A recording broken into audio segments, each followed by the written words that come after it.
Hi, and welcome to the Eagle Sports Network. I'm Caitlin Jones here with head coach for the Carson-Newman baseball team, Tom Griffin. So you split the day with Mars Hill. Very long day for you all. Can you just start me off by telling me a little bit about game one? Well, you're right, Caitlin. It was a long day. I thought that, I think both teams were very evenly matched. I thought that the pitching was really good all day, going back and forth. And we certainly had our opportunities in game one and just couldn't get that hit. Now, part of that you can say is hitting. Part of it is good pitches that were made. I think Zach and his staff, they've done a really good job with this club. Big win at Wingate, and then they're competing really well. I thought the way they battled all day was exceptional. And then for us to lose like that, that's tough. You got to turn around 20 minutes later. You're back at it again. Mason Mooney gave us a tremendous outing to keep us in the game. And then Hunter Harrington, who's kind of had a couple tough outings. It was really good to see. And he gave up the big hit to put him up. And you feel like, oh no, here we go again. But, a little resiliency, able to stay in there a little bit. You got to get someone with a big at-bat.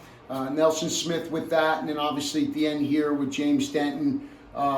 Big lift for us to get that win after what happened game one. Absolutely. 15 innings, and you all couldn't come out with a victory there. But talking about your pitching, when you look at the defense a little bit, you started off with Pridmore for the day, and you brought in a couple different pitchers. What can you speak about them? They had a pretty solid performance to keep the game going for 15 innings. You're absolutely right, and that's obviously being the daughter of a former baseball coach. That's why I got good questions on that. They kept us in the game. The thing we've been missing, Caitlin, is both sides helping each other. Mm-hmm. As soccer, you got to have offense, defense, midfield. It's all got to play well together. And right now, we were just not clicking on all cylinders because the pitching was good, but we made some mistakes defensively to give up some crooked numbers. And then we weren't able to get the hits that we needed. So the pitching allowed us to stay in it.